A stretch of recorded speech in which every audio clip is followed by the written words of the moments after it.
Hello and welcome to today's broadcast. I'm Davina.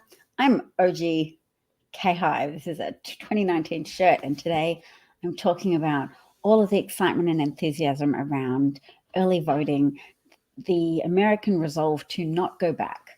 And I know people say it might be close, but what if, hear me out, what if there is a sizable, conscientious demographic, and that's women over 50 and indeed women under 30, women who either know what it is to have been through your years of reproductive activity and gone, yeah, if I'd been to a hospital where I had less legal rights than the fetus I was carrying, and they could have gambled with my life by refusing or delaying medical care, then women who know that, women who don't want to be murder suspects if they've had a spontaneous miscarriage, women who don't want to be murder suspects if they've taken some abortion medication, women who want to exercise bodily autonomy and understand that pregnancy carries a lot of physical and emotional risks as well as financial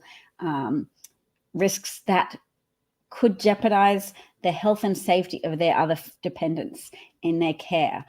Because if you don't have enough money to take your children to see a doctor and you don't have medical insurance, then the state forcing you to carry an unwanted pregnancy to term is the state forcing you to under-resource and under-care for the sentient grown family members who have drawn breath in this world that you know and care for.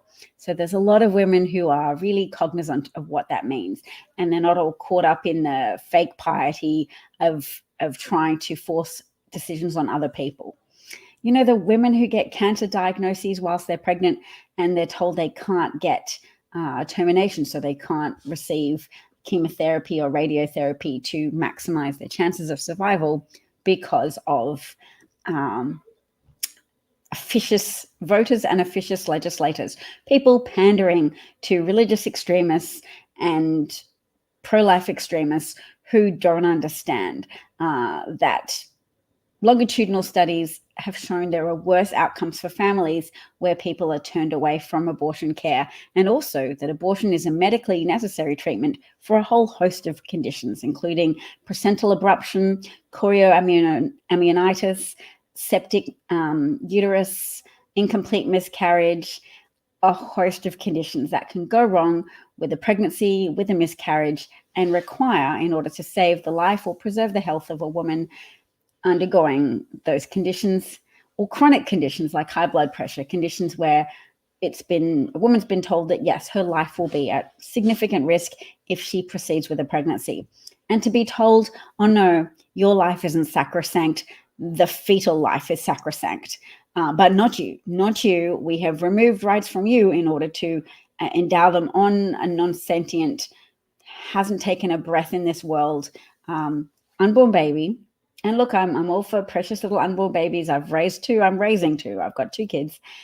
Yay, they're awesome. But I had them voluntarily. I carried them voluntarily. It is recognized as being a form of torture to force a woman to carry a pregnancy against her will and without her consent. So let's have a look at all of this enthusiasm and joy that there is around early voting. These are people, look, dancing in the street with balloons. And can you see what those balloons say? Those balloons say Kamala. So that's awesome.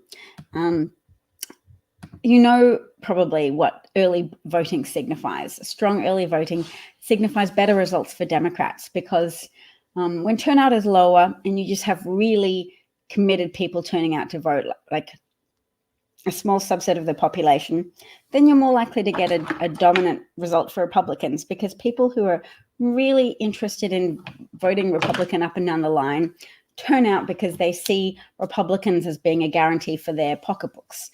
They see voting Republican as a direct gift to their pockets. Whereas voting for Democrat, you have to have first of all, you have to have a very solid understanding of economics to realize that Democratic policies have been better for all of the economic factors. They've been better for the employment rate. They've been better for GDP rates. They've been better for all of the margins you can think of. I said GDP, didn't I? You can Google it up. You can look up relative performance of the economy under Democratic presidents versus Republican presidents, and you'll find out that 10 of the last 11 financial recessions in the United States since World War II have commenced under the leadership of Republican presidents. And it's because Republicans' economic policies are financially contractive overall, because it involves enlarging the deficit by giving tax cuts to the wealthy donor classes, pandering to wealthy people, and therefore either reducing spending, contracting spending, and letting a greater share of the tax burden fall on the shoulders of the working and middle classes. So after they've been in power for a little while, the economy invariably contracts. And then when Democrats come into power, they invest more in America, in the promise of American potential, and they allow American infrastructure to be better maintained and sustained and grown. So it always works out better for the economy. Not many people know that, though. So people who vote Democratic tend to be more idealistic and say, oh yes, I like civil rights. I think integration was a good idea. I don't want taxpayer dollars going to Christian-run private white academies. I don't think that's a good use of taxes. I don't believe in cutting off my nose to spite my face. I'm feeling a bit sneezy and cold, so I'm going to have to cut this broadcast earlier than I wanted to, but I will see if there's a quick video I can share instead. No, I'm going to have to go because I'm going to sneeze. Thank you so much to anybody who watched. I really need you to remember that it's not just women who need to vote to protect women's right to access timely medical treatment. It's also men who don't want to be widowed, who don't want to be looking after children by themselves if their wife has been turned away from multiple emergency departments and hemorrhages so badly that they lose consciousness and then fall and hit their head, or just lose so much blood that they can't even be brought back to life.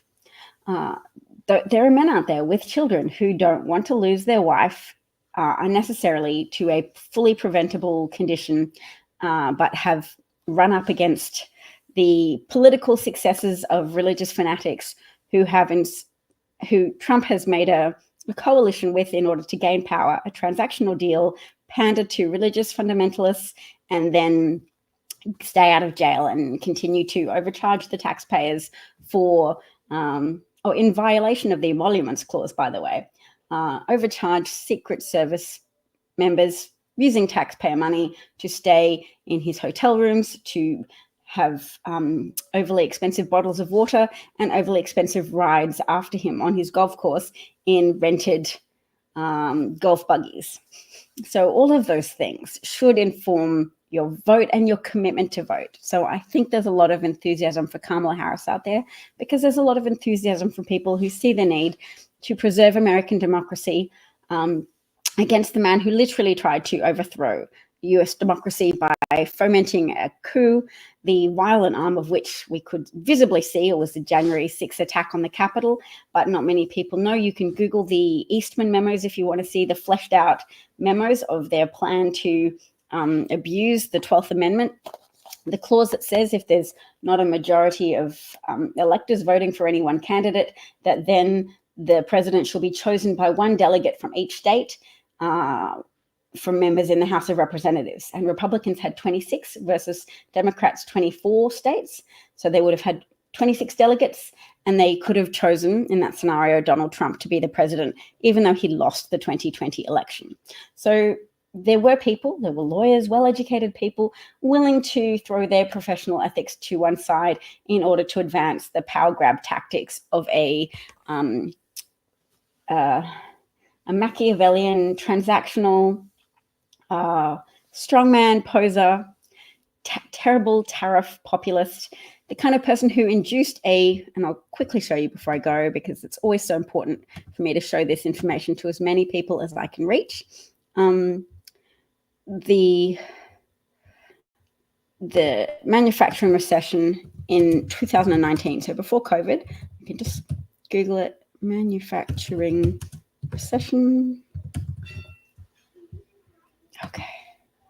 I should just favorite this dang link. But anyway, I'm going to bring it up on screen so people can see when this was published. Trump was really keen to take the story out of the news because look at that. Let's make it a bit bigger so people can read it. This is how terrible Trump is for the economy. Who wants to see the date of this publication when the manufacturing officially in recession despite Trump's vow to boost industry, written in 2019. Because prior to COVID, he was already trashing the United States economy because his tariffs aren't well thought out. They're all about narrative building. They're about building his reputation as a strong man who's hard on other countries. So thanks so much for listening. Please share that news with other people. Trump hurt the economy in 2019. So we don't even have to debate how terrible he was for the economy by lying to Americans about the nature of COVID, that it wasn't a hoax, that it impacted young people as well as old, and that it was airborne. We don't even have to debate any of that, circumvent that, go to 2019, because he's going to do more tariffs. His plan is to put tariffs, pay Elon Musk back for all of his unconscionable support, the fact that you can have a billionaire controlling the algorithms of the platform he's purchased to favor a candidate who has a clearly quid pro quo relationship with him. And he's given at least $80 million to a super PAC to help get Trump elected. And he's making personal appearances in evangelical churches in Pennsylvania and other venues in order to pretend that Donald Trump is not a threat to democracy and that the reverse is true. All of which are self-favoring lies that Elon Musk is saying. He believes he'll get a jail sentence if Trump loses. And he said that to Tucker Carlson in an interview. He said, how long do you think my jail sentence will be if he loses? I'm effed. And he said, will I get to see my kids again? I don't know. So he's really gambling as much of his own time and money and energy as he can to try and back the oligarch pandering candidate, which is Trump. Trump isn't just an idiot. He isn't just orange. He's more than willing. He's eager to throw all your lives under the bus. He has the lives of hundreds of thousands of Americans on his conscience because he chose to vilify public health officials during a public health crisis in order to set himself up as the anti-hero, the contrarian champion who was willing to say his version of the truth and say that it was the truth, say that COVID was a hoax and that people shouldn't take public safety measures seriously. He did it to set himself up as a competing authority to the doctors and public health researchers who urged caution and preventative measures. He drove America's economy into the toilet as a consequence of those actions, as well as consigning hundreds of thousands of Americans unnecessarily to the grave. And that's a serious outcome, and it was a serious dereliction of duty, but it's par for the course. The man's beholden to Putin for help. There's all manner of things. Do I even have a tissue around here? Gracious, I don't, but I better go get dressed. Anyway, thank you so much. Take care, everybody, and talk soon. If you've enjoyed this broadcast, I'm DavCat43 on Twitter. I pay Elon Musk for the privilege of broadcasting, which is redunculous, but I'm doing it till the election because that man needs to have all the voices raised in opposition. And I'm so proud and grateful of the Republicans who have stood up and said, yep, we're voting for Kamala Harris. Donald Trump is a threat to the United States. And they're proud and happy in some cases to vote for her. And in other cases, they're just holding their nose and doing it because they've been Republican for so long and they haven't really realized how terrible Republicans are in a financial sense yet. That fiscal conservatism is